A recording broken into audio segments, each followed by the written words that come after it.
Hi, this is the Old Guy Worldview.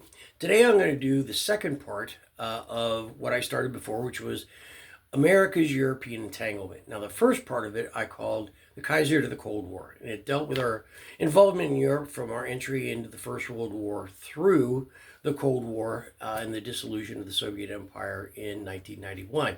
Today I'm going to cover the period from the Soviet collapse to a resurgent Russia. So in 1991, when the Soviet Union collapsed, the real reason for the existence of NATO ended. NATO was created specifically to deal with the Soviet threat, and that threat no longer existed, at least in that view. So NATO had to reinvent itself, and they did. They reinvented themselves as a global security and terrorism group, and they talked about their creating this partnership for peace. Now, why is that with the end of the Soviet threat? Well, NATO is a bureaucracy, and like any bureaucracy, it's going to keep itself self-sustaining, and that's exactly what the bureaucracy of NATO did. Why we continue to participate that is more of inertia than anything else. A body at rest tends to remain at rest unless acted on by some outside force. We were part of NATO. Nothing was really pushing us out of it, so we just stayed there. Now, since 1991, NATO has grown exponentially. First, we have the ex-Warsaw Pact countries that have joined: the Czech Republic, Poland, Romania, Hungary, the ex-Soviet Baltic states like Estonia, Latvia, Lithuania. And since the invasion of Ukraine, countries that never wanted to be a part of NATO, Finland, Sweden, have now joined. And so what happened in this period between 1991 and really through 2022? So from 1991, the collapse of the Soviet Union, to 2022, the Russian invasion of Ukraine. Well, while NATO remained in it because it's a bureaucracy, the militaries of all the European states fell into a great state of decline.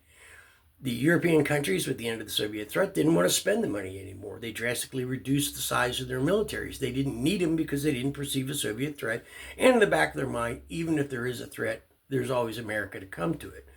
With no Soviet Union, there's no threat anymore. Now, in 2014, the Russians used to had an annexation of Crimea. It wasn't an annexation, it was an invasion. And what did NATO do? Nothing. Because Ukraine wasn't a NATO country, and it didn't really, in their minds, concern them one way or another.